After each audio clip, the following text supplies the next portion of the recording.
Lately on the internet, it feels like people use the term animation as a catch-all. If a show has outstanding cinematography, composition, directing choices, color design, they'll default to praising its animation. But the core definition of animation is actually centered on movement. Specifically, the artistic expression of movement, a balancing act between feeling realistic and satisfying exaggeration. So what differentiates good, solid animation from sequences that stand out as excellent? Welcome to a running series on what makes anime beautiful, where we dive into 7 different foundational aspects of a show's aesthetic. My name is Pei, and today we're talking about the difference between good and great animation. Art is fascinating because often quality exists somewhat inconsistently. A show, season, or even an episode can have some of the best and worst animation you've ever seen. Or more often, the animation is fine or even good for most of the episode, until suddenly there's a huge ramp up in fidelity. Anime is an incredibly collaborative medium, requiring, with some exceptions, huge staffs to produce any given show. The anime industry works on razor-thin margins when it comes to things like time, money, energy, and attention, so it makes sense that there's varied quality. But despite those limitations, often we get good and even great animation. I mean, for a while now, it feels like we've been living in a visual golden age of anime. I feel like the general expectations for quality have gone up a lot, and while there's always been visually stunning shows, I feel like for a while now we've been getting an abundance of beautiful media. But it's easy to conflate all these components that make something visually stunning with the animation process, which at its core is built around movement. And while you can only moderately separate it from things like composition, color design, and compositing, animation is its own unique component. So what makes good movement? 4 things. I think it's meant to be immersive, satisfying, expressive, and clear. Audiences need to follow and feel the things a shot's trying to convey, hopefully in a way that scratches that itch in the back of their head and immerses them in the media. But great animation doesn't just do those things. It also has a component that really excels. Things like perfectly placed attention to detail, or impressively difficult shots that come together perfectly. Great animation sticks with you. Sometimes it's subtle and understated, but it's just as easily shiny and fantastic. Great animation sticks because it does everything well and something exceptionally well. And to break that down, let's start with some examples, animation that's stuck with me through the years. My niece is coming up on 2 years old and loves Ghibli films, specifically My Neighbor Totoro and Kiki's Delivery Service. But my brother, as a result, has been rewatching tons of Miyazaki's old work, and he shared just how much he felt it holds up under rewatch and scrutiny, time and time again noticing new, fantastic, tiny details. I think if we're talking about fundamentally excellent animation, I think Miyazaki's a fantastic example. From the scene in Spirited Away where Chihiro is sneaking out of the bathhouse early, where she pulls the socks out of her shoes, slips them on, and then taps the tip of her toe before continuing on. Or in Princess Mononoke when San stops the blade in front of Ashitaka's throat. I love the way the light catches as the blade shifts just slightly. There are so many scenes of animation that have stuck with me from Miyazaki's films, because while they're immersive and clear to follow, they're incredibly expressive and satisfying to watch. They do the first 2 well, but the latter 2 they do extraordinarily.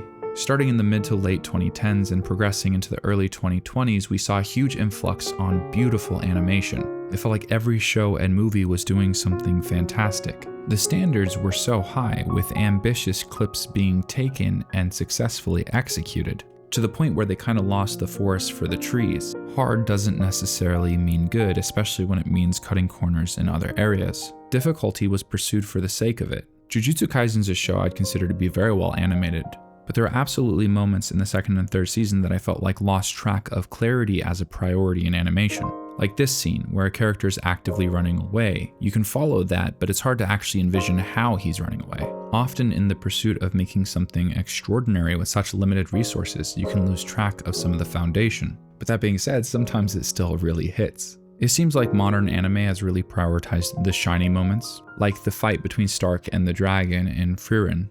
But subtle, fantastic animation has a special place in my heart. Like this scene where Frieren jumps off her bed and crouches, enthusiastically looking for a gift in her case. Or this scene from Naruto, where he half swims and climbs out of the water using chakra.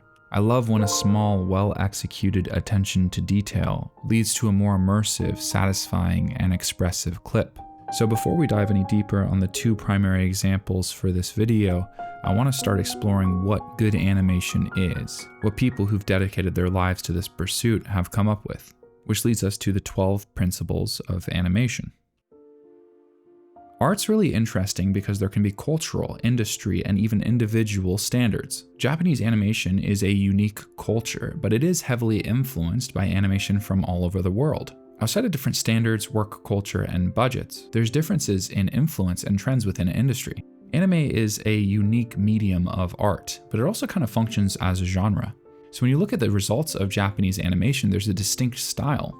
However, it's amazing how much overlaps with the 12 principles of animation, a model established by two Disney animators in the early 80s. These 12 principles are a great resource to study when trying to understand animation and what makes it distinct from other mediums better. Animation is a collection of individual frames that create an illusion of movement. So a single episode of anime is thousands of individual paintings. But because of the nature of animation, there's tons of differences in the way things are drawn.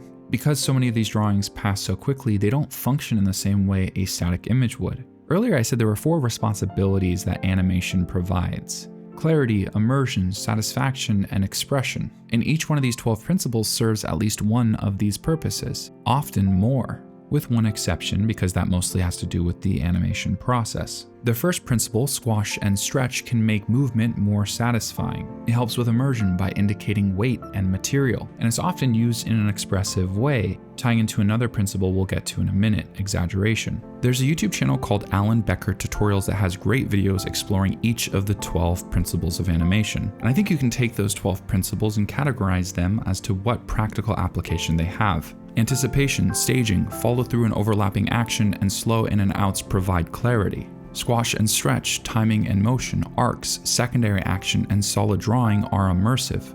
And 8 of the 12 can lead to a satisfying animation. Add another one and you cover expressive animation.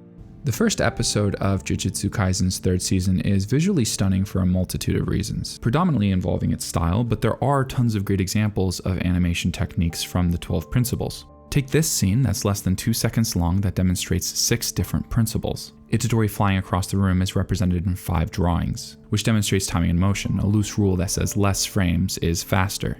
The rubble, like the extra bit of wall that slides out at the end, the cracks in the sides, and the dust from the debris all indicate secondary actions. The electricity following Itadori exaggerates the kind of magical aspects of this scene, and in conjunction with the dust cloud functions as a follow-through. And all that secondary action and follow-through eases out, helping a lot with clarity in the scene because it's easy to miss the 5 frames of Itadori flying across the room. All of this while engaging with great solid drawing. I think this is a really strong example of good, maybe even great animation. But there's a scene from the recent release Witch Hat Atelier's 5th episode that is just jaw-dropping. A prime obvious example of outstanding animation. Lately I've seen and even participated in a lot of hype around the new release of Witch Hat Atelier. It's a mixed bag, mostly positive, and kind of too early on to make any overarching claims, but already it's done a couple things really fantastically. The visuals are absolutely gorgeous. It's literally the inspiration for this series, and that's especially true of a specific scene in the 5th episode. There's not really a way to talk about this scene without soft spoilers, so for anyone that needs it, spoiler warning up to episode 5 of Witch Hat Atelier. A quick explanation of the setup is a group of apprentices find themselves in a dangerous position against a dragon. It keeps getting bigger and they're not equipped to deal with it. Then at the height of the danger, their teacher shows up and swoops in to save the day. Now this scene can be broken up into 3 different sections: setup, casting the spell, and the payoff. The first scene we get is Keyfree navigating a giant dragon with a child in his arms. One of the most interesting ways we get movement in this show is the use of their kind of magic rocket booster shoes. There's generally a steered chaos in the way that they're used to fly. This is a very dynamic way to start, and something to pay attention to throughout this entire scene is the way they play with camera movement and how they guide your eyes, often keeping the focal point in the center of the screen. Now the next cut is all about immersion, the ridiculous velocity as they fly upwards, using passing clouds as a way to transition between the 2 shots. This was still part of the setup like I was talking about before, but I love the way that the camera shifts twice as he finishes drawing that circle before zooming in. It's dynamic and easy to follow, emphasizing the kind of emotions the audience is supposed to be feeling. These have already already been great, but they're setting up something even better. And this one's the real showstopper to me. Keyfree coming out of the clouds, having cast his spell, ink flying all around him. They cut the music and sound effects to emphasize the clouds below him dispersing. Then there's secondary action in the clouds behind him becoming droplets of water. This is a very cool and effective way to transition between scenes. What would normally be a jarring close-up on an eye is made easier because of what's in the foreground, giving us a much-needed contrast in color to match the dynamic camera movement. This, in conjunction with the bullet time, sets up the next part of the clip, when the water changes color, which then gathers into a dragon of its own, where we get our second jaw-dropping shot, where the giant monster Keyfree was avoiding in the opening is now dwarfed in comparison.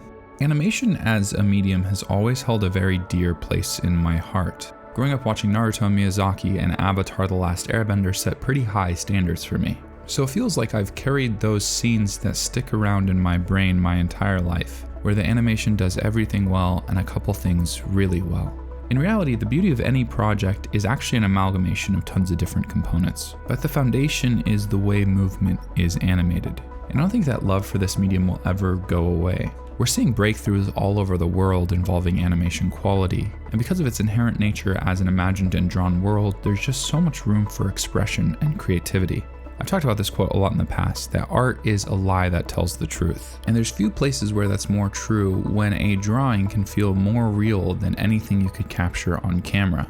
There's nothing realistic about Ashitaka's anger causing his clothes to ruffle with wind, except for maybe the way it moves. It does feel right, but that exaggeration almost feels more true to that feeling than anything else. And that's just one of many fantastic animated scenes that I've had the privilege to experience. So cheers to the carefully crafted moments that stick with you, the fabrications that feel so real. If you enjoyed this video, consider going and checking out the 2 that came before it in this series. Thanks for watching. I'll see you next week.